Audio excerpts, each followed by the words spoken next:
예, 계절과 원력에 대해서 한번 살펴보겠습니다. 계절과 원력. 그 계절에 따라서 하나님께서 주신 가나안 땅에서 주신 소산들, 7개의 소산들 얘기가 나올 텐데요. 자, 이게 이제 이스라엘의 절기를 나타내는 도표예요. 이 도표, 이 원력을 다 머릿속에 집어넣으면 이제 끝입니다. 근데 이게 쉽지 않아요. 이것만, 이 한 장만 가지고도 하루 종일 설명할 수 있어요. 근데 그건 다 못하고, 기본적으로 보는 방법만 가르쳐 드릴게요. 여기 보면은 이제 가운데, 맨 가운데 말고, 여기 회색 부분 말고, 요 부분 말고, 요 부분은 뭐 아비브, 시브, 뭐 에다님, 브롤이 있는 나중에 한번 설명드리고요. 맨 바깥쪽에 보면 1, 2, 3, 4. 요게 지금 성경에서 제1호라는 1월이고요. 우리가 사용하는 원력은 여기 있네, 여기. 요겁니다, 요거. 1월, 2월, 3월, 4월, 이렇게 되겠죠. 근데 이게 지금 우리가 이제 사용하는 원력이 여기 이제 자리 잡고 있고요. 이 바깥쪽에 돌아가는 원력은 성경에서 나오는 제1월, 제2월, 제3월. 성경은 제1월 이렇게 쓰고 있어요. 서술로. 몇 월이라고. 그래서 그게 이제 원력이 되겠고, 그 다음에 요 맨 가운데 있는 4개의 요거는 성경에 등장하는 월의 명칭 4가지가 등장합니다. 그래서 요거는 뭐냐면 바벨론 포로 이전에 등장하는 명칭이고요. 그 다음에 이제 그 바깥에 니산월, 이야르월, 시바월에서 쭉 들어가는 12개의 요 명칭은 바벨론 포로 갔다 온 다음에 쓰는 원력의 명칭이에요. 그래서 만약에 뭐 니산월이 나온다면 그건 바벨론 후기에 쓰여진 글이라는 기준이 되겠죠. 그러니까 저쪽 학자들은 뭐 이렇게 신명기 자체 뭐 모세오경도 신명기 사학파에서 다시 편집됐다 막 얘기하고 하는데, 이 원력에 등장하는 이 월만 보더라도 시기의 쓰임 같은 것도 느낄 수 있어요. 그래서 이게 지금 오늘 뭐 힘들고 어려운 시간이고 왜 하나 그럴지도 몰라도요, 한번 보세요. 보면은 보입니다, 진짜로. 그러니까 여러분들 우리나라도 몇 월에 하면 그 월이 주는 느낌이 있기 때문에 여러분 자세히 보셔야 되는데요. 그래서 지금 원력에 지금 봐야 할 거는 드렸어요. 1, 2, 3 숫자는 성경에 나오는 이제 1월, 2월이고요. 요 바깥에 돌아가는 거, 요거는 현대적 원력이고, 그 다음 거는 바벨론 포로 갔다가 온 다음에 쓰인 원력이고요. 그러니까 이런 것들은 요 바벨론 원력은 뭐 에스더, 느헤미야, 이런 데만 나와요. 그리고 요 맨 가운데 있는 거는 4개밖에 없죠. 아비브, 시브, 그 다음에 에다님, 브롤. 요거는 이제 아비벌은 출애굽할 시기 한번 나오고요. 나머지 3개는 이제 솔로몬 때 성전과 관련돼서 나와요. 그리고 없어요. 그러니까 이제 그 정도만 이제 생각해 보시면 될 것 같고요. 그 다음에 도표에 나오는 그림들이 이제 보면은 뭐냐면 이렇게 파란색으로 되어 있는 부분이 뭐냐면 우기라고 보시면 돼요. 추운 때죠. 그래서 여기를 보시면 12월이죠. 12월이니까 제12월, 성경적으로 말하면 12월이에요. 거기서부터 여기가 이제 이른비가 내리는 거죠. 그러니까 성경적으로 하면 제7월. 우리나라가 쓰이는 현대력으로 한다면 10월 내지 뭐 11월까지.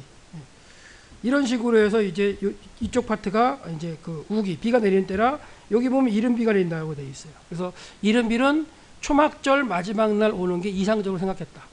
그래서 7월 7번째 달 15일부터 22일 날이 초막절이 들어있기 때문에, 그 다음에 이제 이른비가 내리죠. 그 다음에 이제 좀 더 이제 뭐 비가 내리죠. 이렇게 큰 비가 내리다가 늦은 비가 이렇게 내리면서 이제 마지막으로 연글게 되죠. 연글면서 첫 번째 달 14일이 저녁이 6월절이 되죠. 14일 저녁 6월절이 되고, 6월절 지킨 다음에 7일 동안 무교절을 지키고, 그렇죠? 그 중간에 초실절이 등장하죠. 여러분들 다 기억 나셔야 돼요. 다 한번 읽어왔기 때문에. 그렇게 해서 초실절 때 이제 보리가 처음으로 있기 시작해가지고 그 보리를 하나님께 드린 초실절이 되는 거고요. 됐죠? 그 다음에 이제 건기로 들어오면서부터 비가 안 내려요. 비가 안 내리면서는 이슬을 가지고 농사를 짓는데요. 뭐 포도, 뭐 무화과, 그 다음에 올리브, 뭐 이런 것들, 뭐 석류, 뭐 이런 것들이 나오겠죠. 그 다음에 겨울철엔 비가 올 때는 이제 밀과 보리를 갖다가 이제 심어서 곡식을 얻는 게 돼요. 그래서 이것만 여러분들이 한번 보시고 연구하셔도 많은 걸 볼 수 있어요. 절기가 다 나오니까. 근데 이것만 가지고 계속하면 재미없으니까 간간히 보여드릴게요.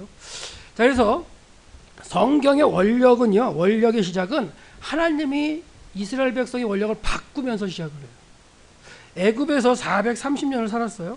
살면서 출애굽할 때 하나님이 모세를 불러서 명령합니다. 너희 지금 쓰고 있던 원력, 그때는 뭐 썼을까요? 애굽의 원력에 따라서 생활했겠죠? 그걸 정지, 쓰지 마. 지금부터 너희들은 내가 원력을 바꾼다. 세 달이 되게 한다. 그래가지고 하나님께서 출애굽하기 전에 원력을 시스템을 바꿔버렸어요. 그래서 이 달을 너희에게 달의 시작, 곧 해의 첫 달이 되게 해라. 이게 제1월이 된 거예요. 1월. 첫 달이 됩니다. 바꿨어요. 그 첫 달에 바꾸시고 10일 날 뭐예요? 이제 6월절 양을 갖다가 하나 이제 흠없는 걸 택하죠. 예. 열흘에. 그러니까 첫 번째 달, 제1월 첫 번째 달 10일에 택했어요. 그리고 5일 동안 잘 봐야 돼요.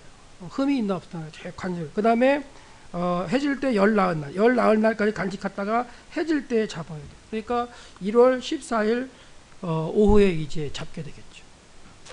이런 과정이 이제 하나님께 처음으로 제정을 하셔가지고 이스라엘의 백성의 원력 시스템을 바꿔버렸어요. 뭔가 진짜 새로운 출발. 그러니까 이 원력 체계를 바꾼다는 자체도 대단한 건데요. 이스라엘 백성의 민족의 출발이라는 어떤 그런 개념일 수 있겠죠. 충분히. 그러니까 그 출발에 있어서 이제 등장하는 게 6월절 개념. 6월 하면서 죽음을 넘어가는 개념으로 나오는데요.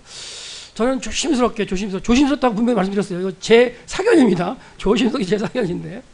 이제 예수님이 결국은 마지막에 하나님께서 보내주기를 작정하시던 예수님 이 땅에 오셔가지고 마지막 6월절 때 이제 땅에서 최후의 만찬하신다. 그 다음날 돌아가시는데 예수님이 올라가시는 때가 주일이에요. 주일날 입성하시죠. 그리고 예수님이 잡혀서 돌아가시는 때가 언제예요? 금요일날 오후, 네, 오후죠. 오후에 3시도 보시면 딱 맞습니다. 그러니까 참 놀라운 사실이에요, 사실은. 그러니까 6월절을 더 연구해보세요. 제가 이런 얘기까지는 수업 시간 다 안 해요. 못해요. 일반적인 얘기를 갖다 해드리기도 이제 시간이 없어요. 그래서 6월절 자체가, 그리고 구약의 절기 자체가 다 예수님께로 집중된다면 이 보이는 역사 가운데 흘러간 그 내용도 정확하게 그렇게 흘러가는 모습을 볼 수가 있어요. 그러니까 이건 하나님의, 어떻게 보시면 하나님이 아니면 못 하시는 일들이에요. 제가 날짜 따지고 시간 따지면서 놀라는 게 한두 가지가 아니거든요. 네. 출애굽한 바로 그날 들어가기도 하고 40년 한다면 40년 하루도 모자라지 않은 그날 바로 들어가게 돼 있어요. 네. 그런 것들이 이제 여러분들이 한번 고민을 또 해보시면 좋을 것 같아요. 이런 거 안 하셔도 다른 건 많지만 저는 하여튼간 이 숫자는 나무 기본적으로 외워야 되고 계산해봐야 되기 때문에 그러다 보니까 이런 게 나타나는데 하여튼간 하나님께서 바꾸신 원력 시스템 가운데 등장하는 첫 사건이 6월절 사건이라는 거 기억하세요. 그러시면 되겠고요. 그 다음부터는 성경에 쭉 나올 때 제1월, 제2월, 제3월, 제4월 이렇게 나온다는 거예요. 예. 리쇼는 이제 머리라는 의미니까 리션 호데시, 쉐니 호데시. 그 다음에 이것뿐만이 아니라 월, 화, 수, 목, 금, 토, 일도 마찬가지예요. 우리는 월, 화, 수, 목, 금, 토 그거 언제 붙였는지 한번 찾아보시면 알겠지만 그거 얼마 안 됐어요. 유대인들은 어떻게 하느냐? 일주일 세는데 첫날, 둘째 날, 셋째 날, 일곱째 날까지 있어요. 지금도 그렇게 써요. 일곱째 날이 뭐가 되는 거예요? 샤밧, 안식일이 되는 거예요. 그래서 안식 후 첫날이 이제 부활하신 그런 모습 가운데 첫째 날, 둘째 날, 욤쉐니, 그렇죠. 욤쉐니 해가지고 그렇게 해가지고 이제 욤 리션, 욤쉐니 이렇게 해가지고 첫째 날, 둘째 날에서 얘기하는데 유대인에게 첫째 날은 무슨 요일이에요? 네, 토요일 저녁부터 주일까지가 첫째 날이에요. 그래서 셋째 날은 월요일이 됩니다.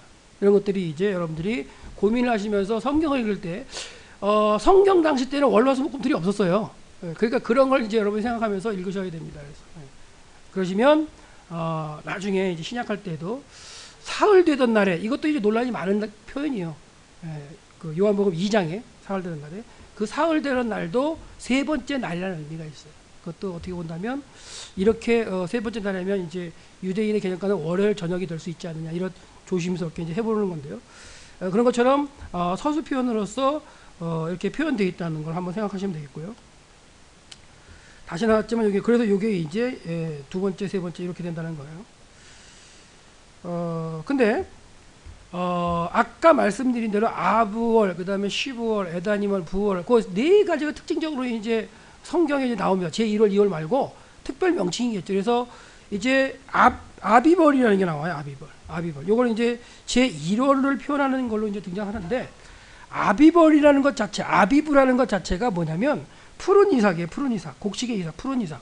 푸르다. 그게 무슨 말이냐면 너희가 아비벌에 나왔다라고 할 때 그 아비벌은 원력의 어떤 이름으로 쓰여지기보다는 그 시기적인 표현입니다. 그러니까 보리가 자라가지고 보리 이삭이 쭉 나와서 이삭이 나와서 푸르르면 아직까지 연글지 않은 그 시기, 푸르름의 때, 그때 너희가 애굽에서 출애굽했다, 그걸 기억하라는 거예요. 네. 그래서 어떻게 보면 아비벌이라는 거는 유대인의 첫 달로 쓰긴 하지만 이게 기본적으로는 시기적인 어떤 그 보리가 익어가는 시기로서 표현이 된다는 거, 이런 거죠. 푸른 이삭. 아직까지는 완전히 연글지 않았어요. 이게 이제 푸른 이삭이 결국은 6월절 금방쯤, 그 다음에 6월절이 지나서 초실절 날 드리는 그거는 뭐야? 제일 먼저 익은 거라 그랬죠? 그 이스라엘 땅에 가장 제일 빨리 익는, 그거는 어떻게 보면 학자들은 가버나움 쪽에 있는 걸 수도 있다고 얘기를 하고요. 왜냐면 거기가 너무너무나 일기가 좋고, 그 다음에 그 땅도 좋아, 토질이 좋아가지고 금방 제일 빨리 익는다 그래요. 그러니까 그 땅에서 제일 빨리 익은 걸 드려야 되기 때문에, 그렇다면 나머지 그 6월절 시기에는 나머지는 이렇게 푸르름이 있을 수 있는 때예요. 그러니까 곡식이 푸르러지기, 아니 그 보리가 푸른 이삭이 보이기 시작하면 유대인들은 뭘 생각하는 거예요? 6월절을 생각하게 되겠죠. 그래서 아빕월이라는 그 의미가 푸른 이삭이라는 것 가운데, 이스라엘 백성 가운데 1년 사이클 중에서 6월절 기억하게 되는, 그 다음에 6월절 기억한다는 건 애굽에서 430년 동안 종살이한 가운데 하나님이 기억하시고 꺼내주신 걸 기억하는 거라는 것, 이런 것들을 갖다가 이제 생각할 수 있는 절기가 되겠죠. 네. 푸른 이삭이라는 게 이제 아비벌이라는 의미가 되는데, 예, 그 얘기를 좀 말씀드렸어요. 그래서 아직 연글지 않은 상태의 시기, 그 다음에 원력 이름을 볼 수는 없고, 하지만 그렇지만 월의 이름처럼 사용되었다는 거. 결국은 애굽에서 출애굽하는 그 시기가 보리가 익어갈 때쯤 나왔다. 그러니까 너희들이 살면서 보리가 익어갈 때쯤이면 뭘 기억해라? 예, 출애굽, 내가 너희를 구원한. 그러니까 절기가요, 1년 사이클을 지키면서 이스라엘 백성들은 그 절기가 되면 그 기억하는 게 있었어요, 패턴이. 하나님께서 일부러 만드신 것 같아요. 그 땅에 살다 보면 이 원력 시스템을 안 따라갈 수 없기 때문에. 그래서 아비벌에는 이런 얘기가 있고요. 예, 성경 속 아비벌은 많이 있습니다. 너희가 나왔다는 거 다 읽어드리진 않겠습니다. 나중에 한번 보시고요. 근데 여기서 이제 잠깐 생각해야 할 게 뭐냐면, 히브리인들이 그 원력을 따질 때 역법인데요. 우리는 태양력을 쓰죠. 지금 현재 서기로 태양력을 쓰는데 유대인들은 원력을 씁니다. 우리도 옛날에는 원력 썼죠. 음력 썼죠. 음력. 농사 지을 때 아직도 농경하는 사람들은 음력을 써요. 근데 우리나라 음력과 유대인 음력은 또 달라요. 우리나라 음력보다 한 달 늦은 음력을 쓰는 게 유대인의 음력이에요. 그러니까 너무 복잡해질 것 같은데 복잡하다고 생각하지 마시고 한번 해보시면 중학교 때 배운 기억이 있을 거예요. 원력으로 하면 이제 항성월 그러면 29.541이죠. 기억나시나요? 안 나요? 29.541이에요. 29.541. 29.541이니까 이게 이제 이걸 한 달로 계산을 하면 1년이 딱 지나가면 이제 11일 차이가 나요. 11일. 이해되시죠? 그거는? 안 되면 할 수 없이 이제, 내가 왜 중학교 때 공부를 안 했을까? 이런 생각하시면 되고. 그래서 결국은 이게 2년, 3년만 지나가면 한 달이 뻥 비잖아요. 그죠? 이렇게 아직도 쓰는 데가 있어요. 이슬람은 이렇게 써요. 이슬람은 아직도 자기네 원력을 써가지고 걔네들은 절기가요, 매년 땡겨져요. 땡겨져. 어느 때는 겨울이었다가 한참 후에는 여름에 절기를 지켜요. 그럼 아직도 걔네들은 모슬렘들은 그 원력을 이 체계로, 윤달 같은 건 안 집어넣는 거예요. 우리나라도 윤달 집어넣잖아요. 근데 이스라엘도 집어넣었어요. 그걸 설명을 하는데, 그래서 결국은 2, 3년씩 한 번씩 제2 아다라를 집어넣어야 돼요. 이 아다라는 12번째 달입니다. 12번째 달 한 번 더 집어넣어서 뭘 맞추는 거예요? 6월절 시기를 맞추는 거예요. 그러니까 보리 이삭이 익어가야 그걸 기억하면서 6월절을 생각하고 곡식을 처음 익은 걸 걷어다가 하나님께 초식절 절기를 드려야 할 텐데, 곡식이 아예 익어가지도 않으면 어떻게 절기를 지키냐고요. 그러니까 그 사이클에 맞춰서 아다러를, 제2아들 하나 더 집어넣어가지고 절기를 맞추는 거예요. 그래서 2년에 한 번, 3년에 한 번씩 이렇게 아다러에 들어갑니다. 그러니까 복잡하죠. 이런 거 다 생각을 복잡해요. 그러니까 이런 거 다 생각하지 마시고 그냥 성경에 나오는 내용만 기억하시면 돼요. 지금 이 시대에 뭐 이스라엘에 대한 절기나 이런 걸로 여러분이 연구할 건 아니잖아요. 그렇죠? 그래도 이런 게 있다는 것만 한번 생각해 보시면 되겠고요. 그 도표로 그려드렸어요. 하도 이해가 안 된다 그래가지고 그래서 아비브는 변하지 않겠지만 이게 자꾸 당겨진다고요. 예, 계속 당겨지기 때문에 요 사이 한 달, 세 번째 달 한 달을 갖다가 제2 아달을 넣음으로써 아비브 이거 뭐예요? 푸른 이삭의 계절을 맞추는 거죠. 푸른 이삭의 계절은 안 바뀌어요. 대부분 1년 사이클로 하나님 정화가지고 똑 맞잖아요. 뭔 얘기인지 알겠죠? 그러니까 그렇기 때문에 결국 뭘 넣느냐? 달을 하나 끼워가지고 그 시기를 맞추는 그게 이제 유대인의 방법이었다는 거죠. 그래서 이제 바벨론 포로의 원력의 이름의 두 번째는 이제 뭐냐면 시브월이라는 게 있어요. 이게 2월이죠. 제2월을 시브월이라고 불렀는데 시브가 아니라 이제 찌부죠. 찌부인데 찌부는 뭐냐면 이제 꽃들의 화려함이라는 의미로 이 시기가 되면 꽃이 많이 핍니다. 예. 3월 초, 3월 중순 되면 꽃이 많이 피기 때문에 아마 그런 의미가 있을 수 있겠는데요. 이건 성경에 딱 한 번 쓰여요. 예. 두 번 쓰이네요. 예. 바로 고쳐야 되겠네. 두 번 쓰이는데 결국 보면 이게 언제 아까 그랬죠. 시브월 에다님을 불어는 뭐에 관련돼서 쓴다고요? 성전하고 관련됐어요. 아비벌은 유월절하고 관련됐어요. 그래서 솔로몬이 애굽 땅에 나온 지 480년 되는 해, 480년 되는 해에 자기가 통치한 지 4년 때죠. 그때 시브월 곧 둘째 달이라고 표현해요. 그러니까 둘째 달이라고 쓰면서 시브월이라고 넣는 거 참 이상한데 왜 넣는지 모르겠지만 이 15월은 딱 여기 두 군데밖에 안 쓰여요. 성전과 관련돼서. 그러면 야, 왜 그랬을까 저는 고민을 하는 거죠. 그래서 이 성전을 강조하는 건가? 그런 의미 충분히 될 수 있죠. 이때만 쓰이니까. 그래서 솔로몬이 성전을 짓기 시작한 거는 이제 제4년 2월 서기력을 따진다면 996년 정도 되겠죠. 이 정도 되겠고 출애굽한 지 480년 이런 그 해에 12월에 이제 여호와의 성전의 기초를 쌓았다. 이럴 때 이제 15월이 한번 나오고요. 그 다음에 이제 그 에다님월이 나오는데 에다님월은 7월을 말한대요. 7월을 말하는데 뭐 영원한 끊이지 않는 이런 어떤 형태의 복수 형태 에다님이죠. 복수 형태죠. 그래서 영속적인 항상 흐르는 의미를 갖고 있는 게 7월의 의미인데 이것도 제 7월 이렇게만 써도 될걸 그냥 에다님이라고 한번 기록이 나온 거예요. 근데 이것도 어디에서 있냐면 솔로몬이 성전을 건축한 후에 초막절을 지키잖아요. 초막절이 7번째 달 15일날 들어있거든요. 부터 지키는 거예요. 근데 그때를 갖다가 7번째 달만 하지 않고 에다님이라고 집어넣었다는 거예요. 거기 딱 한 번 이제 쓰인 독특하게. 그러니까 이런 상태로 해서 이스라엘 모든 사람이 다 에다님을 곧 7째 달에 솔로몬 왕에 모이고 절기를 지키기 위해서. 그러니까 이런 표현 가운데 나오는 게 이제 에다님월이라는 겁니다. 그 다음에 이제 불월은 제 이제 이거 8월의 8번째 달인데 이제 이게 불은 비 소나기인데요. 이때쯤 되면 이른 비가 어느 때쯤 내린다 그랬죠? 초막절 끝날 내리는 게 이상적이라고 말씀드렸죠. 그러니까 7월 22일 날 23일 날쯤에 내리는 게 이제 이른 비. 처음으로 그 땅에 건기가 6개월 지나고 처음으로 비가 내리는 게 이제 그때 내리는 게 이상적인 거고요. 그렇게 내리면서 농사를 짓기 시작할 때 불월이 되면서부터 이제 비가 이제 좀 더 내리는 거죠. 매일 내리는 건 아니고, 그렇죠? 매일 내리는 건 이렇게 내리기 시작하기 때문에 아마 소나기 이런 의미 가운데 지었을 거예요. 근데 이게 이제 이것도 성경에는 솔로몬이 성전 건축을 마친 것으로서 기록되는데 한 번 쓰여요. 그러니까 이것도 8번째 달 완성했다 하면 되는데 불월이라는 걸 그냥 넣어서 쓴다는 걸 봤을 때 불월 곧 8째 달. 그래서 성전과 관련돼서 특이한 명칭으로 나온 그 원력 이름이 세 가지가 있는데 2월인 15월하고요. 2월. 그 다음에 에다님월 7월. 그다음에 부월 8월. 이 세 개가 특별하게 쓰였는데 그게 다 뭐랑 관련돼요? 성전하고 관련되더라고요.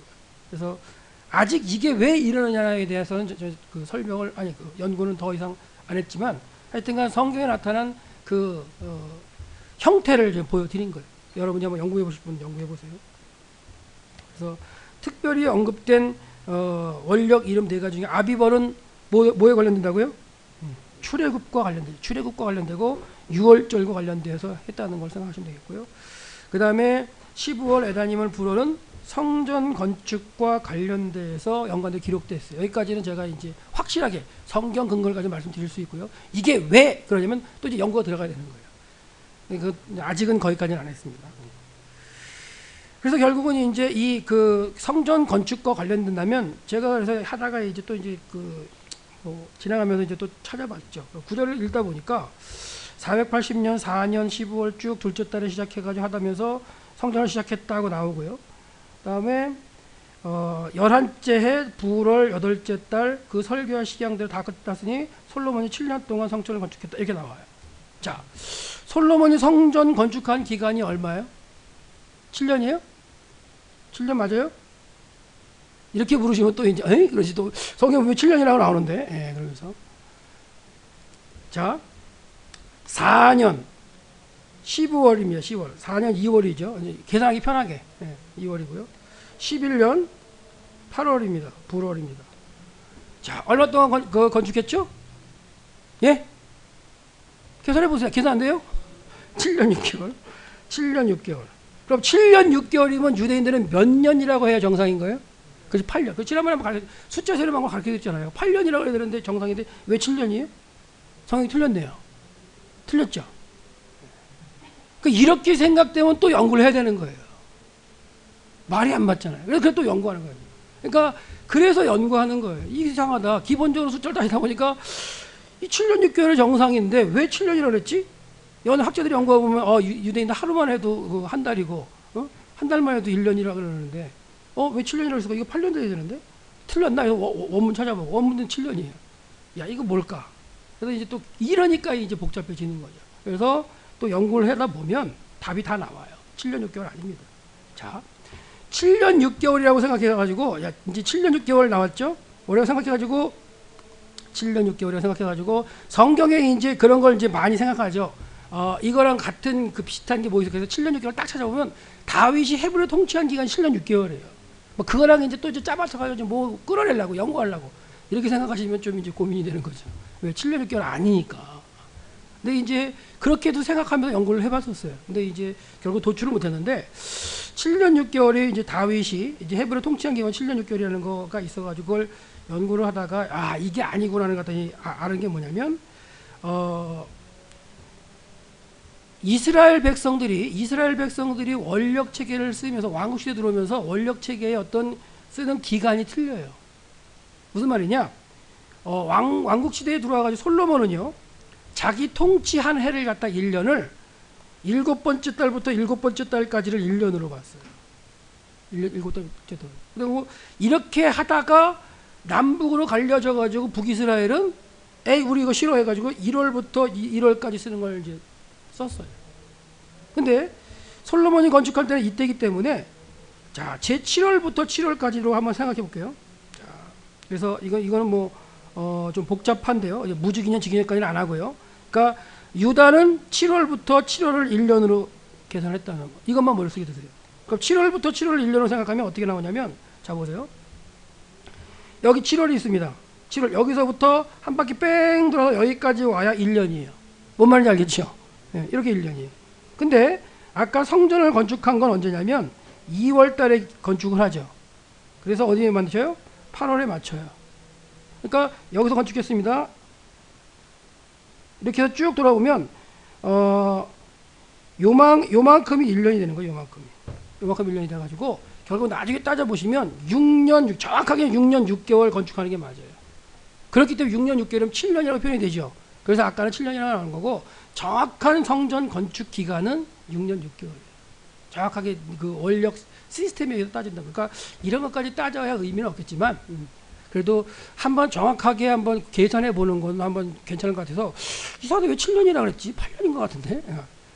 이런 생각을 하다가 8년이 아니라 7년이라는 것이 답이 나왔죠. 그러니까 이렇게 되면은 이제 다윗왕이 7년 6개월하고 연결한 건 꽝인 거죠. 이제 그건 아닌 거예요. 그래서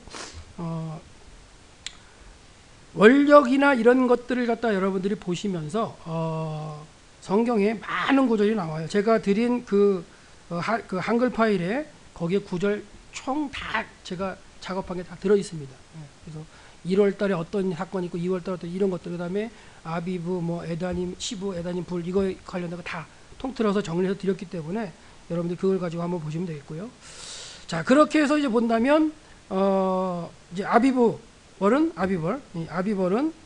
뭐에서 나온 거예요? 그 이제 출애굽 그다음에 요 시부 에다님 요거는 이제 성전인데 성전 관련된 건데 요 안에 것들은 이제 뭐냐면 왕국 시대 이전에 예, 그렇죠? 아 왕국 시대는 아니죠. 포로기 이전에 왕국 시대 사용됐는데 결국 얼마 몇 군데 사용 안 됐다는 거죠. 그것만 생각하시고 보통 따질 때는 제1월, 제2월, 제3월, 제4월 이렇게 따졌다는 거 기억하시면 됩니다. 그다음에 바벨론 포로 이후에 이제 원력이 있어요. 바벨론 포로 이후에는 바벨론이 12달을 다 썼죠. 니산월, 의야르월, 뭐 시반월, 타무절 해서 쭉 썼는데 이 중에 성경에 기록된 것도 몇 개 안 돼요. 몇 개 안 돼요. 그래서 그것만 한번 살펴보면 니산월이라고 있죠. 1월을 니산월이라고 했는데 이 니산월 자 보시면 아닥사스다 왕 20년 니산월에 왕 앞에 포도주가 있기로 내가 그 포도주를 왕에게 들었는데 이전에는 내가 왕 앞에 수심이 없었더니 하면서 수심이 있다 이런 표현 쓰거든요. 그러니까 이 느헤미야가 아닥사스다 왕 앞에서 이제 술 맡은 관원장 그런 형태의 일을 했었나 보죠. 하는데 술을 들이며 수심이 가득해요. 그래서 결국 그 수심이 가득한 그 느헤미야의 얼굴을 보고 왕이 너 왜 그러느냐 묻는 거죠. 이 당시에 왜 느헤미야가 수심이 가득할까요? 지난번에 한번 말씀드렸어요. 니산월이면 뭐 하는 때니까? 니산월이면 6월절이잖아요. 최대의 명절. 그죠? 그 최대. 그러니까 출애굽과 관련되고 약속의 땅에 관련된데 본인도 지금 포로의 몸으로서 그렇죠? 이쪽에 있으면서 예루살렘 성 자체는 회파됐다고 얘기하고 거기 모여서 절기를 지키긴 지킬 텐데 어설픈 절기를 지킬 것 같고 막 이런 마음 가운데 수심이 가득 차는 느헤미야의 고민이 얼굴에 쓰이는 거예요. 그러니까 이제 아닥사스다 왕이 딱 보고서 너 왜 그러느냐 물어보니까 이래 이만해서 그렇습니다 그랬더니 그래 너 가라 가서 성을 쌓고 와라 52일 만에 쌓고 오니 이런 과정이 이제 나올 때 이 니산월도 그냥 아무것도 아닌 것 같지만 여러분이 이런 어떤 그 명칭을 머릿속에 갖고 계신다면 틀려요. 동지 팥죽 먹는 날 뭐 옛날에 있잖아요. 그러니까 그다음에 뭐 우리나라 하여튼간 24절 우리나라는 24절기가 있죠. 춘분, 추분 뭐 이런 거 따질 때 그런 게 이유가 없는 거 이유가 없는 게 아니라 분명히 이유가 있어서 만들어 놓은 거거든요. 그러니까 그런 것도 우리나라의 어떤 문화에 연구한다면 필요하다면 성경적인 걸 성경을 연구할 때 그 당시에 이런 어떤 모습들을 안 본다는 건 그 말이 안 되는 것 같아요. 그래서 니산월 할 때에 느헤미야의 얼굴에 수심이 가득 찰 수밖에 없는 이유 고민 한번 해보세요. 참고로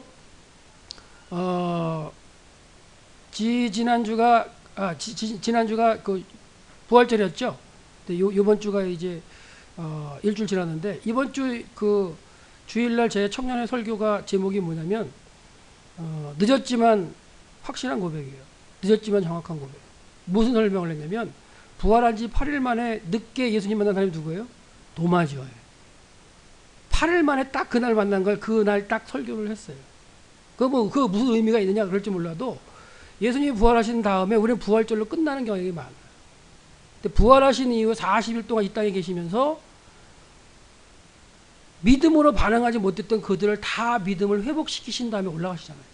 그러니까 어떻게 본다면 여러분도 부활하신 걸 부활을 계속 초점으로 우리 기독교는 강조를 많이 하는데 그 이후에 40일 이 땅에 계시면서 하셨던 그런 거는 그냥 까먹은지도 몰라요. 그러니까 이 땅에 머무시면서 그 사람들의 마음을 회복시켰던 그런 것도 한번 기억하시면서 그거에 맞게끔 설교하는 것도 한 번 정도는 괜찮은 것 같아요. 그래서 했는데 그런 의미 가운데 본다면 이 날짜를 갖다가 따져보고 그 다음에 그 생활 가운데 적용해보는 이런 것들은 참 의미가 있는 것 같아요. 그래서 한번 방법을 가르쳐드리는 거예요. 성경 사건을 잊지 않는 방법입니다. 그게 내가 지금 몇 월에 살지?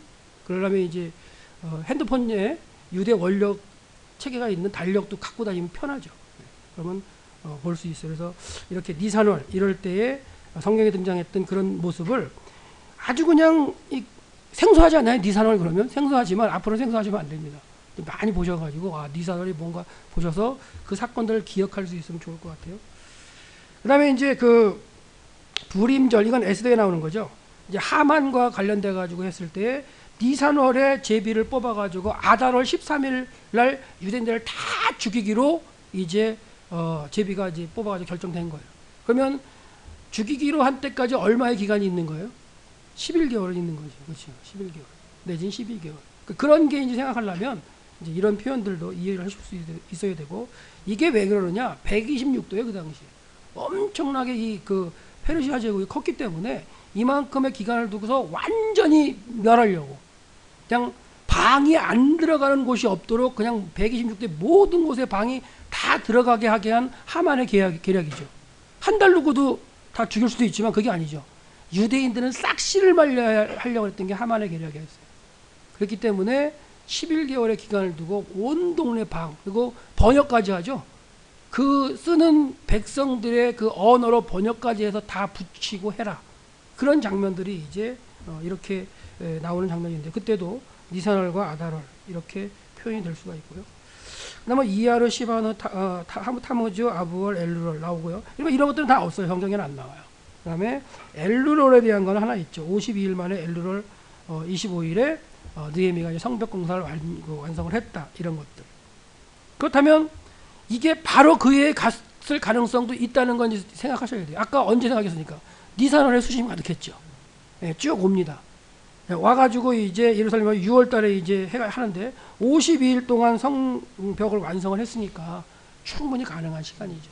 근데 이제 그럼 이동하는데 얼마나 걸렸느냐 이런 것도 성경에 다 나와요. 계산을, 날짜 같은 걸 계산해 보면 이동하는데 얼마나 걸렸는가 이런 것들도 나오니까. 그 다음에 이제 티시리월, 헤스바널, 그 다음에 기슬레월, 데베돌 이렇게 나오죠. 나머지는 안 나오고요. 데베돌이 나오는데 왕궁의 에스더에 관련돼서 나오고요. 그러니까 아까 말씀드린 대로 바벨론의 원력의 명칭은 바벨론 포로로 잡혀간 그 이후에 성경이 쓰여진 것에 등장한다는 거. 이거 생각하시고요.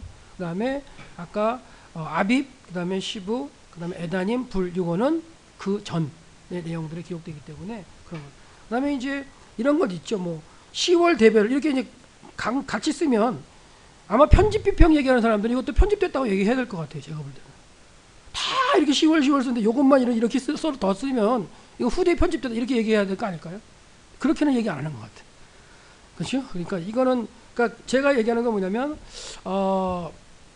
굳이 이렇게 성경이 좀 약간 안 맞는 거는 무조건 후대 편집으로 가가지고 그렇게 하는 그런 것들이 마음에 안 들어서 하는 얘기라서, 성경은 제가 말씀드린 건 뭐냐면 성경은 정확하다. 진짜 하나님께서 정확하게 기록하시고 원저자가 하나님이시기 때문에 앞뒤로 그냥 정확하게 기록했고, 뭐 장소뿐만이 아니라 시간적인 관계에서도 정확한 우리 하나님의 모습을 볼 수 있기 때문에 굳이 편집이라고 보시지 않으셔도 될 것 같아요. 여기 그렇게 생각하는 사람 없겠지만, 자, 시바덜, 아달월 이렇게 해서 쭉 해서 나옵니다. 한번 읽어보시기 바랍니다. 아달월도 많이 나오죠. 그러니까 아달월은 이제 대부분 어디랑 관련되면 에스더에서 마지막 달, 그 아달월 13일 날 죽을 날이었는데 뭐가 되는 거, 그날 사는 날이 돼버렸죠. 그래서 이게 이제 나중에 불임절까지 연결되는 거예요. 불임절로 해가지고 연결되기 때문에 에스더 그러면 이제 불임절이 기억이 나게 되겠고요. 그 다음에 아달월 그 13일 날, 14일과 15일, 14일 아달월 14일 15일 날 이제 규례를 갖다가 이제 세웠다는 거 생각하시면 되겠어요. 그 다음에 계절적인 감각을 조금만 더 이제 살펴보면 건기와 우기에 대한 거, 이게 우기의 모습이죠. 우기의 모습이고 여기는 건기의 모습입니다. 그러니까 우기와 건기를 생각하시면서도 원력 체계랑 같이 동시에 생각하시라는 얘기를 하는 거예요. 그래서 건기는 제1월부터 한 시작해서 제7월까지라고 보셔도 되고요. 그 다음에 우기는 제7월 말부터 이제 제1월 그 사이까지. 제1월을 되더라도 그때도 이제 비가 내리긴 하죠. 근데 보리 이삭이 익어가는 시기에 비가 내리면 그건 안 되죠. 그러니까 그런 부분도 이제 고민을 하셔야 돼요. 그러니까 건기 우기와 이 원력 시스템하고 같이 맞물려 돌아가서 이 건기 때에 이슬로서 과일 농사를 짓고 우기 때에 비로소 이제 곡식 농사를 짓는다. 그걸 하나님께서 정해주셨다는 걸 갖다가 기억하시면서 가시면 좋겠어요. 그래서 말씀드린 대로 여기서부터 이제 여기 늦은 비가 여기까지 오긴 하지만요. 이 시기에 건기 6개월 정도 해가지고 있고요. 6개월 정도 우기가 있다는 거 한번 보시면 됩니다. 그래서 7가지 소산, 밀과 보리, 어떤 게 밀인지 보리인지 저도 몰라요. 제가 증이 아니니까. 하여튼간 밀보리가 있고요. 그 다음에 포도, 무화과, 석류, 감람, 올리브죠. 그 다음에 이제 꿀을 갖다가 뭐라고 하느냐 했을 때 이제 학자들은 대추나무라고 그래요. 종려나무 열매. 종려나무 열매 타마르가 꿀이에요. 다말이 꿀이라는 의미거든. 타마르가 이제 이게 이제 야생에서 익어가다가 아무도 안 따면 그냥 계속해서 이제 머물러 있다. 그게 즙이 돼서 떨어지겠죠. 그게 이제 바위 틈에 있으면 그게 꿀로 변한다고 얘기를 하는데요. 지금도 이스라엘 가면 타마르라 해서 꿀을 팔아요. 네. 저도 사먹어봤지만, 그러니까 그래서 종려나무 열매라고 얘기를 하는 사람도 있어요. 있습니다. 예. 근데 저는 벌꿀이라고 생각해요. 여러분 이제 여러분이나 여러분도 찾아보시고 의도를 가지고 하세요. 그 당시에 벌꿀로 양봉하는 게 있었느냐? 성경에 나와요. 벌꿀 찍어 먹고서 승리한 전쟁에서 이긴 사람 있죠. 요나단, 예, 있습니다. 죽을 뻔하기도 했지만. 그러니까 굳이 또 이렇게 종려나무 열매로 꿀로 가야 되느냐? 예, 이것도 이제 물음표긴 하는데요. 저는 벌꿀로 생각합니다. 예. 그리고 얼마 전에 성경 시대에 그 고고학적으로 벌꿀 양봉하던 그런 걸 갖다가 이렇게 발견도 하기도 했어요. 예. 그러니까 굳이 종려나무 대추야자 열매로 안 가고 그냥 꿀로 해도 되고요. 그럼 성경에 벌 나오나요? 왕벌 나오죠. 벌 나와요. 벌 나와. 그러니까 벌도 나오고 꽃도 피고 다 합니다. 꽃도 1년에 한 번씩 펴요. 예. 다 핍니다. 그러니까 성경에 따른 오해해가지고 완전 황량한 땅 이렇게 생각하시면 안 돼요. 예. 그건 안 갔다 온 사람이 그런 얘기하는 거고, 저는 갔다 온 사람은 절대 그런 얘기 안 합니다. 다 있어요, 다. 삼손도 이제 벌꿀 먹죠. 예. 그런 거 본다면 그게 꼭 대추야자 꿀일 필요는 없죠. 예, 이게 이제 가이사랴 빌립보의 이게 이제 우기 때 모습이고요. 이게 이제 마르면 이렇게 변합니다. 예. 같은 장소에서. 이거 보고 와 하실 것 같아가지고 제가 이번 2월달에 가서 동영상 하나 찍어왔어요. 동영상이 움직이려나 모르겠지만 한번 움직여라. 예, 움직이네요. 그 자리를 찍어온 거예요. 예, 찍어서 이렇게 싹 보시면 이게 가이사랴 빌립보 모습입니다. 물 막 흘러나오는 거 보이죠? 이 틈에 바위 틈에서 막 흘러나와요. 물이 쭉 흘러나가가지고 쭉 하면 이제 가이사랴 빌립보 이렇게 물이 많은 이런 곳이 결국은 그 고대에는 자연신 판신이 있었던 신전터가 있어요. 신전. 판신전도 있었고, 그다음에 이제 그 로마의 황제의 신전도 있고요. 그런 것들이 이제 신전이 있었던 그 장소에서 이거 어떻게 되나요? 예.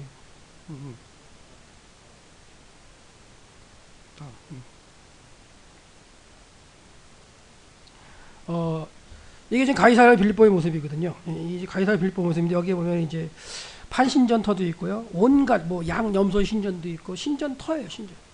그러니까 비옥하고 그다음에 물 많고 이런 거기 때문에 고대 사람들 여기에 신성이 깃들어 있다고 생각해서 신전이 많이 서 있었어요. 이곳에 가서 예수님이 마태복음 16장에 너희는 나를 누구로 알아냐 이 질문한 거예요. 그러니까 이제 베드로가 주는 그리스도시요 살아계신 하나님의 아들입니다.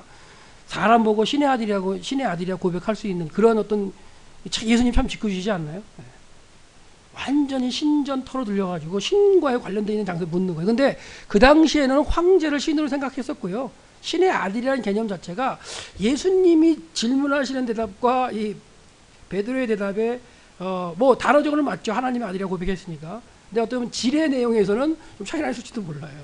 그런 부분에서. 그러니까 그 당시에는 황제 보고도 신이라고 얘기했고 신의 아들, 썬오브맨 이런 거 다 그 당시 인자 이런 얘기가 예수님한테 쓴 게 아니라 그 당시에 사회적으로 통용이 됐었어요. 로마 시대에도. 로마 시대 역사나 이런 걸 보시면. 그리고 메시아도 예수님만 보고 메시아 그리스도라고 생각이 아니라 워낙 그리스도 사상이 많았어요. 그러니까 그 종말론이죠, 종말론. 다니엘이 예언했던 것 그 후에 예수님 당시 때 엄청나게 많은 메시아 사상이 있었기 때문에 그 많은 메시아들 중에 한 사람이 예수님으로 인식될 수밖에 없는 거예요. 예수님이 이전에도 많은 사람이 있었고 그 이후에도 있었고요. 근데 그 얘기가 왜 나왔는지 모르겠지만 하여튼 이렇게 건기와 우기의 차이의 모습들을 볼 수 있고 여기도 지금 물 안 나오죠. 건기의 모습이고 여기 우기의 모습 똑같은 장소입니다. 찍었는데 이게 가이사랴 빌립보 모습이에요. 건기와 우기의 확연히 대별되는 모습. 이렇게 우기 때 이제 한 3월 말 정도 3월 중순 정도 되면 이렇게 꽃이 많이 피어 있죠. 드레핀 백합화입니다. 그래서 겨울 농사일 밀 농사를 하고요. 석류. 이 석류도 재밌죠. 이거 꼭지 딱 따보면 어떻게 돼 있어요? 이렇게 돼 있습니다. 다윗별 모양인데요. 삼각형 역 두 개를 갖다 역하는 거. 석류. 그다음에 이제 올리브. 그 다음에 포도나무. 그 다음에 헤브론 포도 모습이고요. 종려나무 이렇게 달려 있습니다. 이렇게 달려 있는 모습 가운데 이게 지금 다 달려 있는 열매가 뭐예요? 타마르입니다. 타마르. 그러니까 이제 이게 대추야자 열매고 타마르고 그다음에 이 종려나무 가지를 흔드는 거고요. 그러니까 엄청나게 많이 열리죠. 그래서 다 산을 상징하기도 하는 이런 어떤 그 식물도 다시 한번 또 연구하실 기회가 되면 하세요. 식물도 제가 한번 해드렸으면 좋겠는데 시간이 많지 않습니다. 그래서 식물도 개인적으로 연구하시면 식물 책이 따로 있어요. 네, 따로 있으니까 그거 보시고 연구하셔야 되고요. 그래서 이렇게 이제 약속의 땅 자체가 하나님께서 주어서 살게 하시는 거, 계절적인 거, 절기적이고 또 아니면은 원력 시스템 가운데 잘 살게끔 이제 하실 땅이 약속의 땅인데, 그 약속의 땅에 이제 그 의미가 뭐냐? 잘 살 수 있도록 해준 땅인데, 그 땅에 들어 너희가 미혹되어 다른 신들을 섬기면, 그들에게 절하면 내가 싹 쓸어버리겠다 하시는 게 이제 하나님의 명령이었죠. 그래서 이건 가나안 시대에 가나안 사람들이 섬겼던 신전의 모습이에요. 무기토에서 있었던 건데요. 원형으로 된 제단에서 이제 섬기는 모습이고요. 바알과 아스타를 섬기게 되죠. 이제 지난 시간에 한번 했었는데, 이렇게 점점 이제 신을 섬기고 했을 때에 하나님께서 뭐라고 그러시냐면, 하늘을 닫아서 내가 비를 내리지 않겠다, 너 우러러 주지 않겠다, 이렇게 말씀하실 때 이게 결국은 등장한 게 열왕기 상 17장에서 아합 때 이런 게 나타났다 그랬어요. 그래서 그런 모습 가운데 약속의 땅에서 들어가서 사는 어떤 그런 모습 가운데 하나님이 미리 말씀하시거든요. 미리. 그러니까 하나님은 계획이 이미 선포가 되고 그 계획에 순종하느냐 안 하느냐에 따라서 이제 결정을 되는 건데, 그래서 순종하면 내가 축복을 내리겠다, 네 땅에 비를 내리겠다. 근데 만약에 너희들이 이렇게 이른비와 늦은비 주시는 거죠. 예, 이른비 늦은비 오는 시기는 요때 초막절 기억하세요. 예, 기억하시면 될 것 같고요. 그 다음에 저주는 뭐냐? 너희들이 나를 따라 단신을 섬기면 비 대신에 티끌과 모래를 네 땅에 내리리니. 이게 가능할까요? 가능합니다. 황사 오는 건 황사요. 우리랑 황사 생각해 보세요. 예.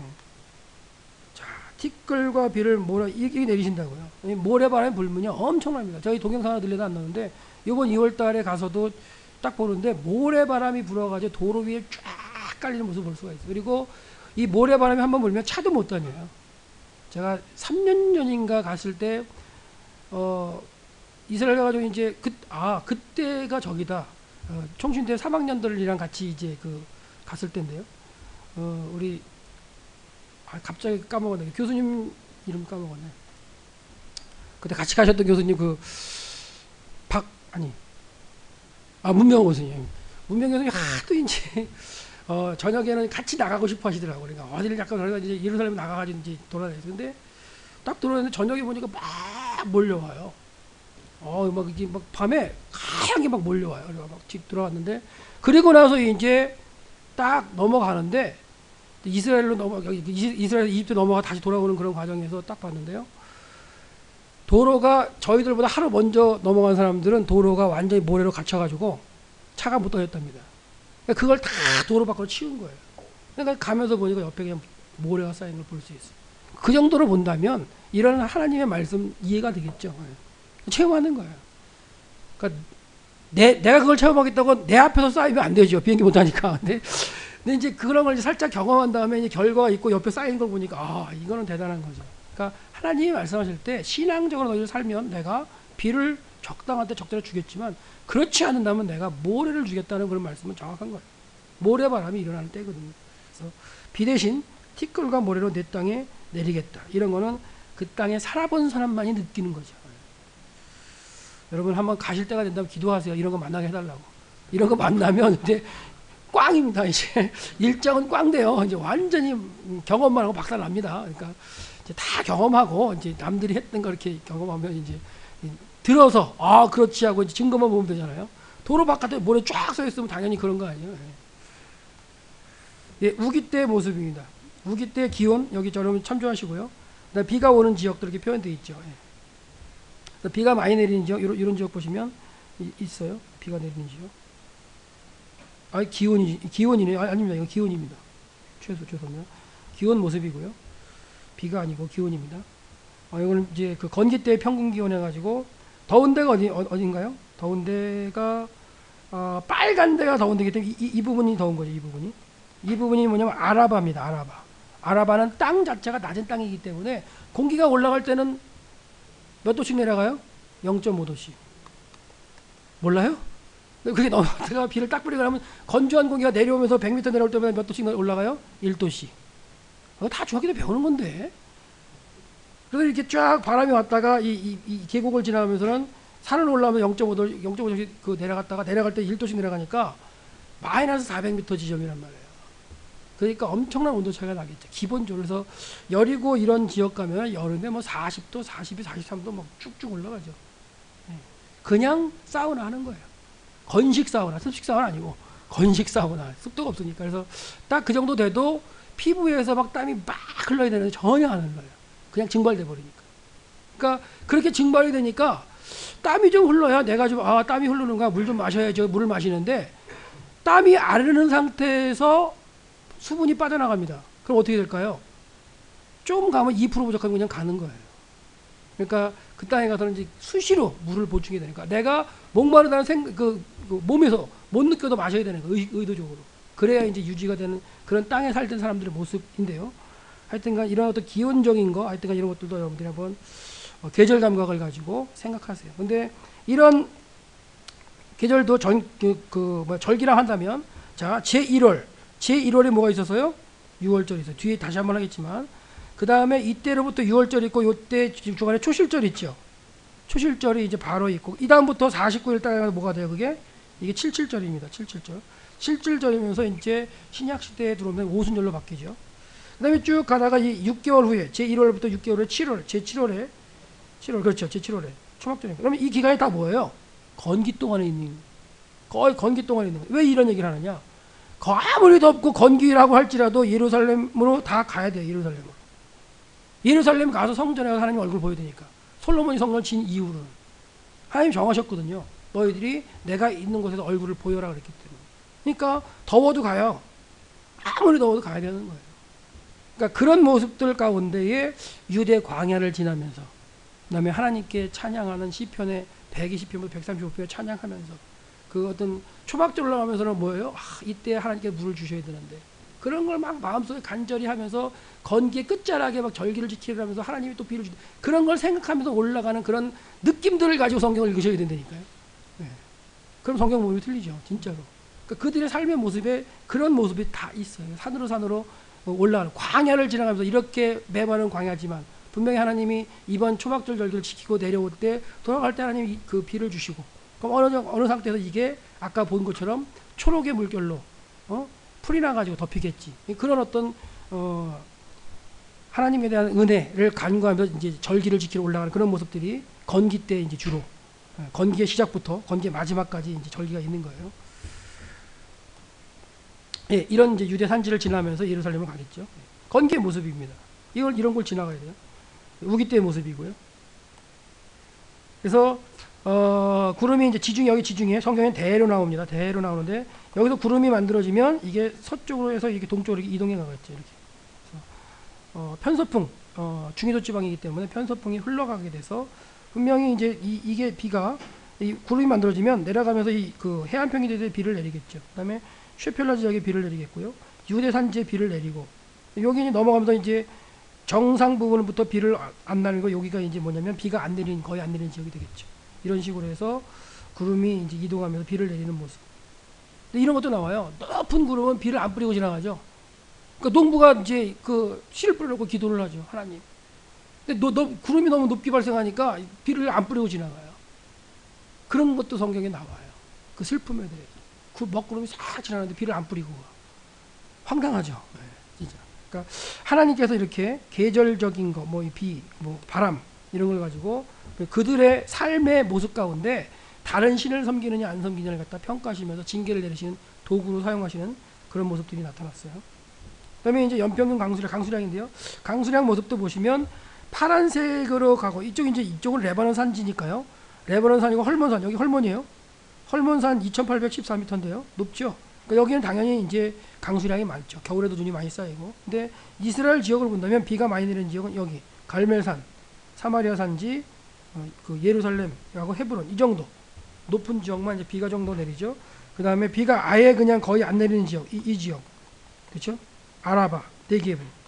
그 다음에 요단강 동편에 이제 사막 지역, 이런 지역은 거의 뭐 비가 안 내리죠. 그래서 이런 걸 볼 때, 이런 지도를 볼 때도요, 다 이제 연구해 놓은 거니까 이런 걸 좀 자세히 보면, 여기 갈멜산지에 비가 많이 내린다고 돼 있잖아요.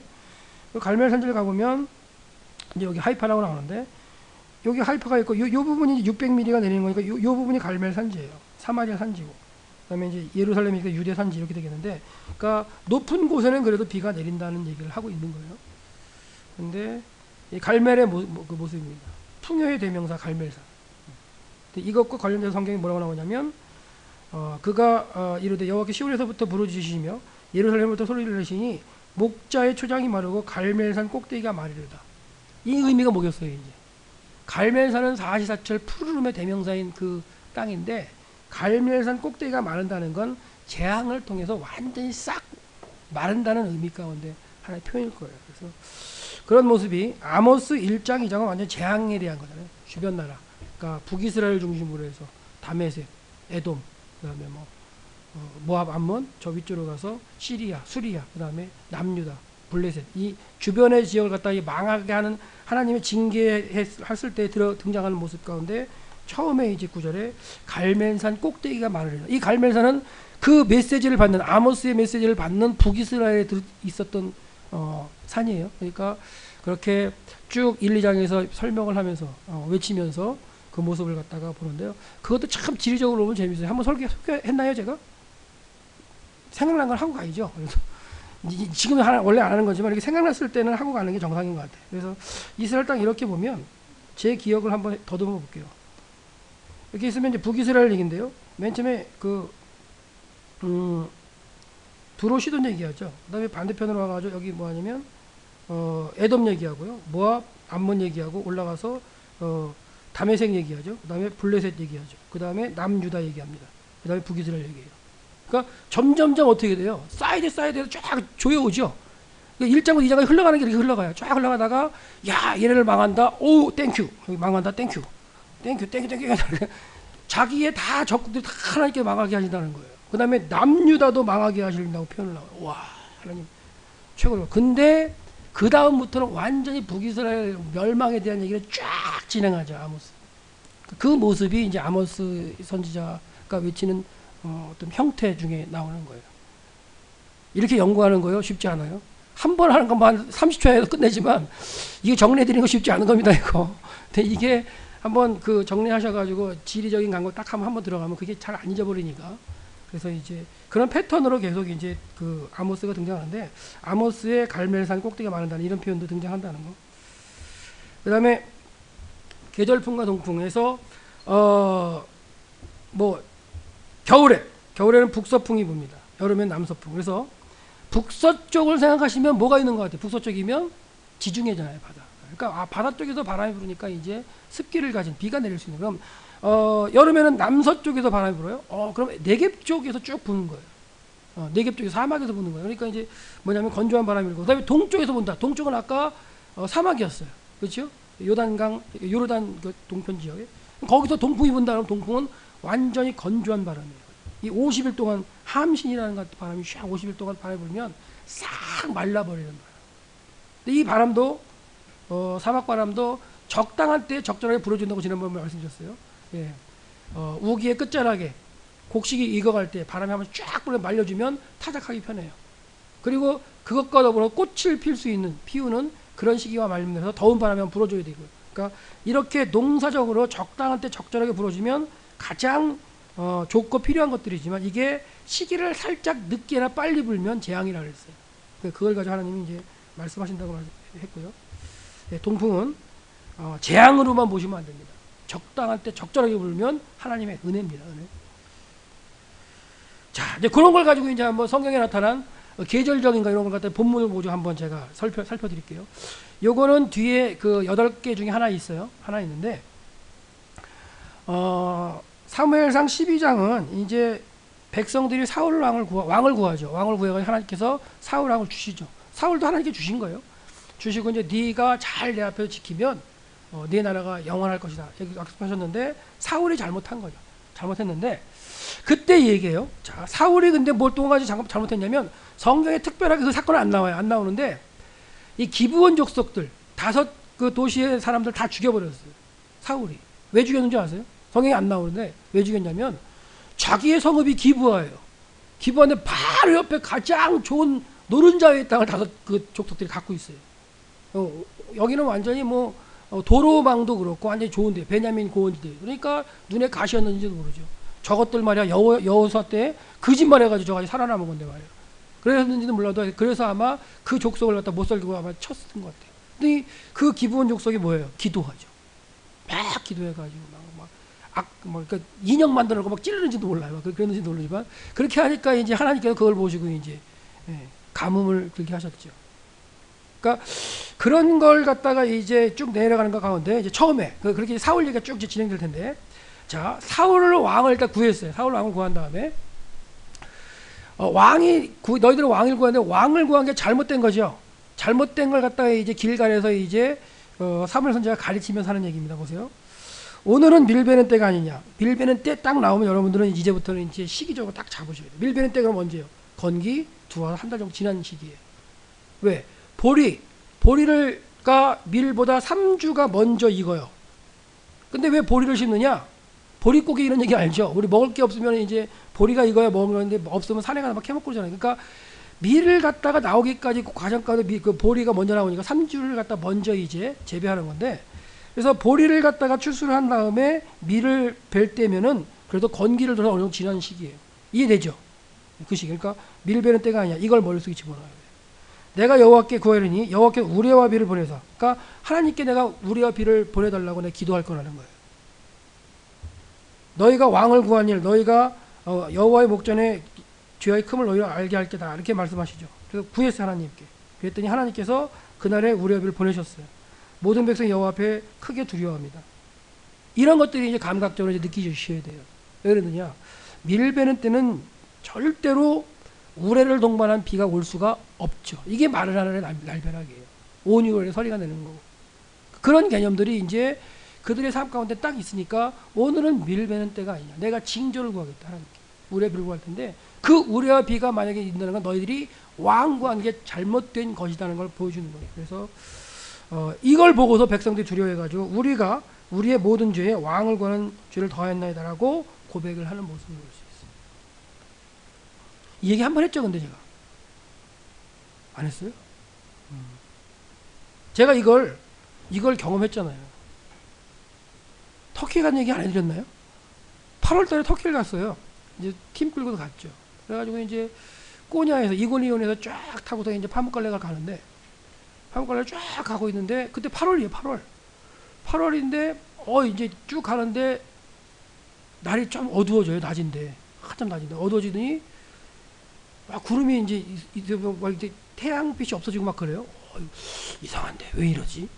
그러니까 그럴 일이 없어야 되는데 쭉 가다가 저녁 먹을 때쯤 한 6시쯤 돼가지고 그러니까 막 빗방울이 한 방울씩 이제 제가 앞에 있으니까 창문에 부딪혀요. 야 이거 봐라. 하나님이 별걸 다 경험하게 해주시네. 저는 감사하면서 기도하고 가요. 근데 이제 버스 안에는 이제 우리 한국 사람들 이제 뭐 목사님 다 계시지만 전혀 뭐 그런 감지가 없어. 그래서 이제 가다가 이제 휴게소에 내렸어요. 잠깐 화장실 가고 딱 내렸더니 제가 유심히 터키 사람들 얼굴 쫙 봤어요. 근데 그 전에 기사하고 현지 가이드가 얼굴이 그냥 완전히 표정 자체가 완전히 진짜 두려움에 떨리는 그런 모습을 하고 있는 거예요. 운전하면서. 그래서 내려가지고 이제 쫙 봤더니 거기에 있는 그 휴게소에 있는 사람들 얼굴들이 완전히 다 두려움에 쌓여 있어요. 두려움에. 왜 그럴까요? 이거예요, 이거. 지중해성 기후의 그 같은 그 형태이기 때문에 건기 때 8월 한복판에 그때 비가 안 내려요. 비가 안 내리는데 자기의 삶 가운데 40년을 살면서 처음 그런 걸 당하는 거예요. 기사나 가이드나. 그러니까 두려울 수밖에 없죠. 야, 이거 안 벌어지는 일 벌어지니까 재앙인가. 제가 이제 그 모습을 딱 보고서 이제 차를 타고서 이제 그 얘기를 했죠. 터키 사람들 얼굴 좀 보셨어요? 그랬더니 아니 안 봤어요. 관심이 없어요. 왜? 우리는 8월달에 비 내리는 게 자연스럽잖아요. 근데 터키 사람들은 안 그렇더라고요. 이게 뭐 한 50년 만에 그런 현상이 처음 나타나는 거예요. 그러니까 막 두려움에 쌓여가지고 그런 모습들을 보긴 했는데요. 그게 이제 그러면서 저는 이제 그 얘기를 갖다 이제 버스 안에 설명하면서 이 사건을 설명해 주면서 기도를 했죠. 하나님 너무나 감사합니다. 체험하게 해주시네요. 야 8월 한복판에도 이런 걸 경험할 수 있겠네요. 제가 구해서 온 건 아니지만 그렇잖아요. 제가 구해서 온 건 아니지만 경험하게 이 상황을 갖다 한번 제가 이해해 볼 수 있는 그런 상황이었어요. 그래서 보시면 이런 얘기예요. 여기 이제 비가 내리는 지역이지만 여기 비가 안 내리는 지역인데 여리고다, 길갈. 그래서 아까 그 비를 구한 곳이 길갈인데 시기적으로 그때는 비가 온다 안 온다? 안 온다. 근데요, 장소적으로도 보세요. 겨울철 우기 때에도 비가, 여리고에는 비가 뭐 우박을 동반한 뭐 우레를 동반한 이런 비가 안 와요. 제가 여리고에서 비를 맞아봤지만 진짜 우리나라의 가랑비, 보슬비예요. 그러니까 겨울철에도 장소적으로도 비가 오는 데는 아니라 안 오는데. 근데 거기서 장소적으로도 안 오는 데서 딱 사무엘이 구했을 때 하나님 주신 거예요. 사무엘 선지자도 대단한 선지자죠. 그러니까 요구하면 다 해주시니까. 그런 선지자과 더불어 왕 구한 게 얼마나 잘못된 걸 갖다가 징표를 보여주신 그런 모습이 이스라엘 백성이 놀라서 다시 회개하는 모습들도 이제 그 본문 가운데 있었어요. 그래서 사울 때 이야기를 말씀드렸고, 사막이 변하여 백합화까지 피인다는 거, 이거는 이제 가능한 얘기라고 말씀드렸어요. 그래서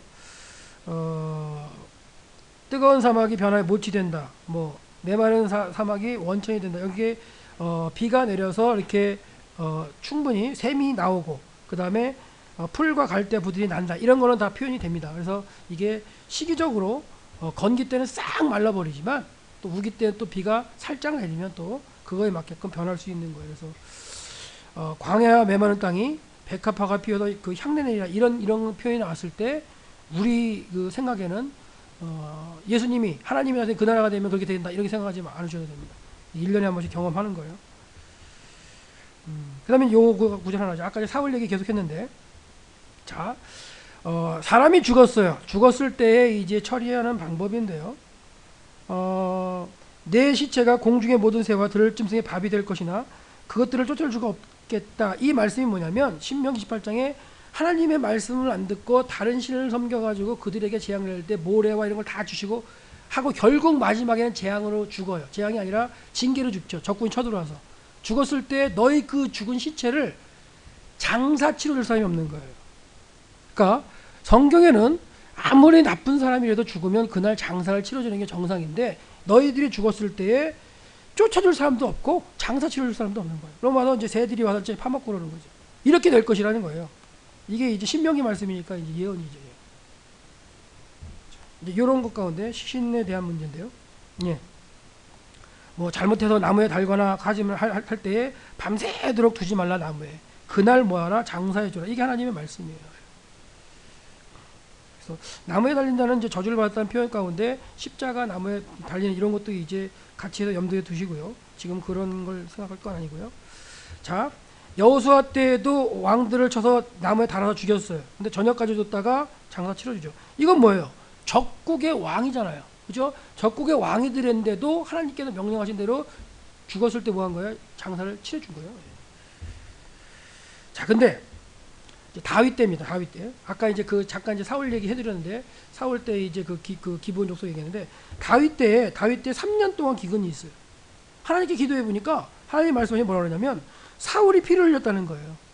그 비라 부에롯해서 기브온에서 거기를 갖다 죽인 거죠. 그래서 기브온 사람들이 이제 와가지고 이제 하는 거죠. 뭐라 그러냐면 사울이 이스라엘과 유다 족속을 위하여 열심히 있으므로 그들이 죽이고자 하였더라. 뭐예요? 그 족속들을 죽인 거예요. 사울이 그 지방을 갖다가 이제 뭐 없애기도 하고 이렇게 해서 기브온 사람들이 결국 이제 기도를 해서 안 되게 되는데 기근이 오게 되는데 보세요. 여기 보면 기브아가 여기 사울의 도시입니다. 기브온, 부에롯 뭐 옆에 다 다섯 성이 있어요. 근데 여리고에서 올라와서 이렇게 내려가는 길, 게젤로에서 내려가는 이 통로에 기브온들이 이제 딱 장하고 이게 아주 중요한 통로입니다. 중요한 통로에 자리 잡으면서 노른자의 장 베냐민 고원지대 아주 그냥 좋은 자리를 차지하고 있는 거예요. 그러니까 기브아에 사는 사울로서는 아주 그냥 뭐 왕이면서도 어떻게 할 수도 없는 거예요. 하나님의 명령이고 여호수아가 잘못해서 계약을 했지만 못 죽이는 거지만 하여튼 못 죽이는. 근데 사울이 열심히 있어가지고 아까 열심히 있었다 그랬잖아요. 유다와 이스라엘 열심히 있어 그들을 징계를 한 거예요. 그게 이제 다윗 시대에 나온 거죠. 다윗 시대에. 예, 보시면 되죠. 여기 이제 기브온이 있죠. 기브아. 이 게젤로 내려가는 가장 중요한 통로를 갖다가 지나가는 길목에 이 다섯 성읍이 있어요.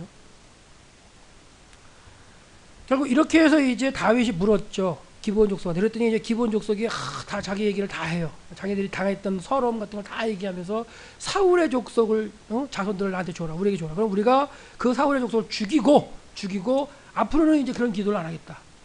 그렇게 했을 때에 오이죠. 내가 너희를 위하여 어떻게 하랴 다윗이 물어보니까 기본 사람이 사울과 그의 집과 우리 사회의 문제는 은금에 있지 않다. 돈이 아니다. 이스라엘 가운데 사람을 죽이는 문제도 우리에게 있지 않다. 뭐냐? 너희 그렇게 해서 사울의 가족을 우리한테 줘라 이런 얘기를 하는 거죠. 이스라엘과 상관없고 사울 집안과 관련이 있다 이런 얘기를 하고 있어요. 그러면서 자손 7사람을 우리한테 줘라. 그래서 이제 다윗 왕이 이제 그 주겠다고 약속을 하면서 7사람을 줘요. 줘가지고 죽이죠 결국은. 죽인 다음에 그게 해결돼서 이제 기근은 해결됐겠죠. 해결됐는데 그 다음에 이제 얘기할 건데요. 이에 왕의 아야의 딸 리스바가 이제 난 자손을 이제 죽이게 되는데, 자 보세요. 죽는 때는 사울의 자손들이 죽는 때는 곡식 빼는 첫날. 이것도 이제 보리배견 시간인데 이게 뭐예요? 유월절 지나서 초실절, 무교절 기억하셔야 돼요. 이제 그 시기예요, 그 시기. 네. 절기를 지키는 그 시기. 네. 그 시기에 사건이 벌어지기 시작해요. 그다음에 이게 절기적으로는 그렇지만 이게 계절적으로 본다면 뭐예요? 건기에 들어간 때죠. 건기 들어간 때요. 네. 아야의 딸 리스바가 굵은 배를 가져다가 자기를 위하여 바위에 펴고 곡식 빼기 시작할 때부터 하늘에서 비가 시체에 쏟아지기까지. 자, 비가 쏟아집니다. 언제일까요? 예, 만약에 이게 기상이변이 없는 한, 이제 이른 비가 내릴 시기가 되겠죠? 6개월이 지나가는 거예요. 5개월, 6개월. 그동안 시신이 어떻게 되는 거예요? 그냥 매달려 있는 거예요. 앞에 시신에 대한 어떤 하나님의 말씀도 얘기 드렸지만 이 리스바는 어떻게 할 수가 없어요. 왜? 다윗 왕이 행한 거고 선언을 했기 때문에 어떻게 처리를 못해요. 그러니까 그 옆에서 그냥 울면서 그냥 시신에 이제 새가 내려면 쫓기만 하고 그것만 이제 하고 있는 상태죠. 이게 이제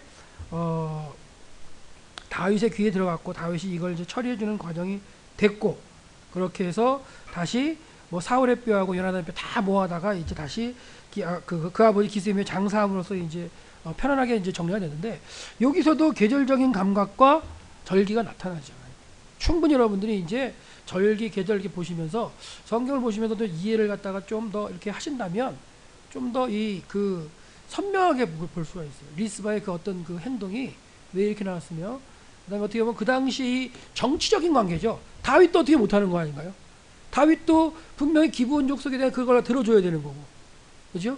그다음에 리스바는 어떻게 왕이 행한 거니까 어떻게 할 수 없고, 결국은 이제 나중에 그 정치적인 어떤 거 쌓인 가운데 다 해결하고, 그 다음에 사울의 집안도 다시 또 장사하지 못한 걸 갖다가 해가지고 조상들이랑 같이 묻히는 게 또 이게 또 은혜였기 때문에 아마 그 답을 구했을 거예요. 어떻게 하면 될까 이거 해결할까 하다가 결국 다윗이 해결한 건 뭐예요?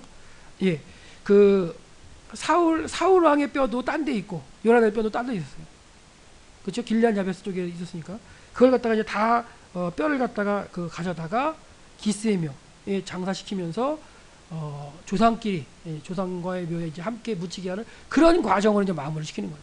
그러니까 죽음 이후의 상황도 이제 중요한 그런 의미가 부여되는 것 가운데 마무리하는 모습을 볼 수가 있어요. 그러니까 이런 모습도 뭐 계절적인 거, 정치적인 거 이런 게 다 들어있죠, 사실은.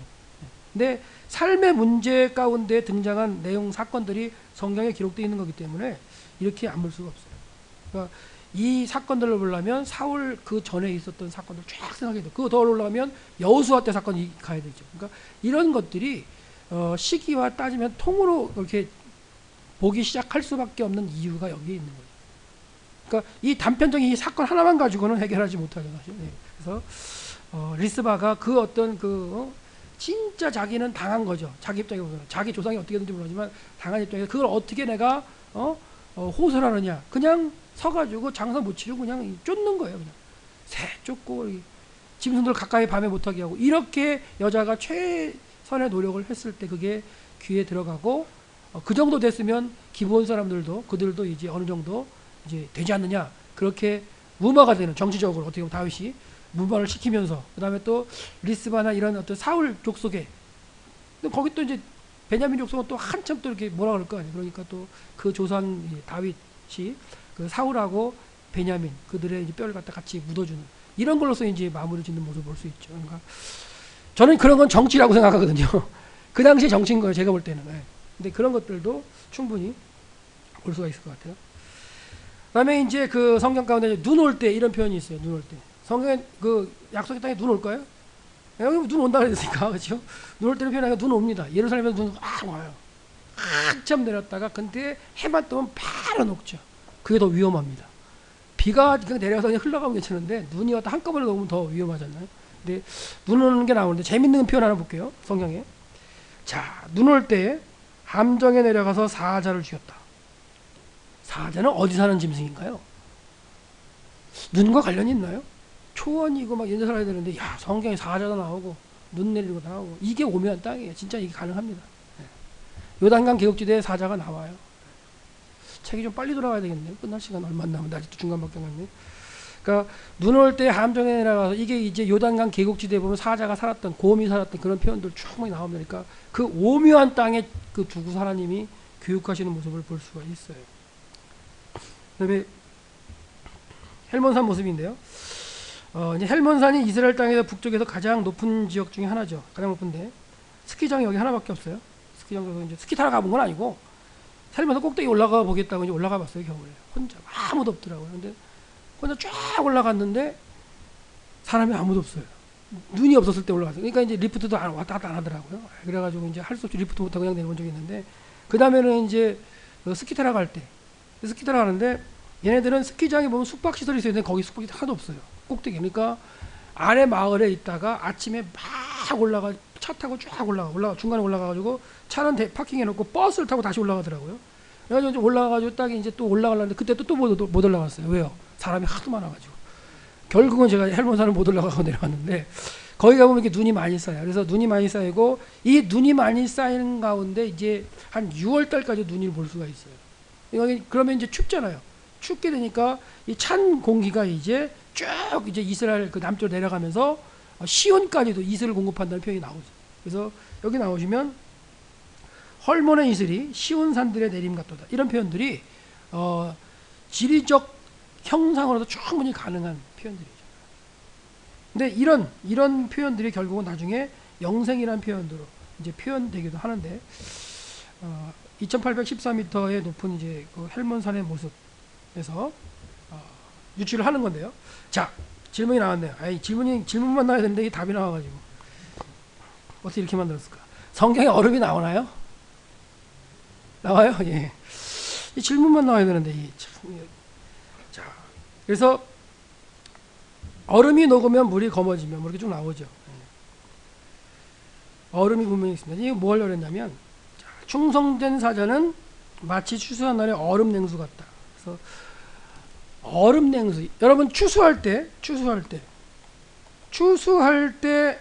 얼음물이 좋으세요? 아니면 따뜻한 오뎅 국물이 좋으세요?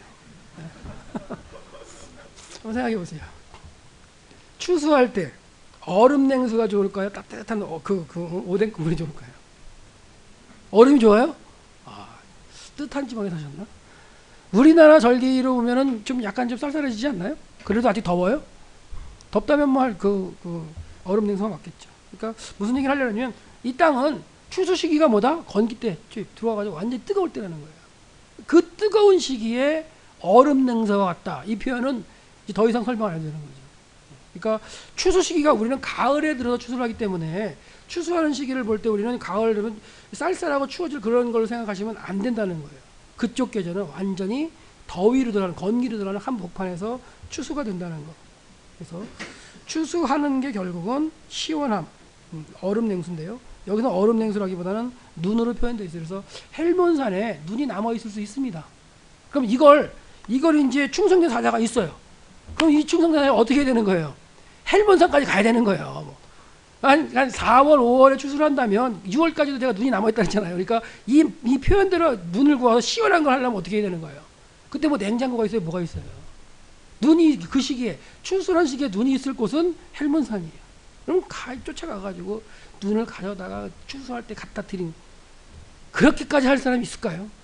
근데도 그런 표현 가운데 충성된 사자의 모습을 얼음 냉수라는 표현을 쓰고 있다는 거.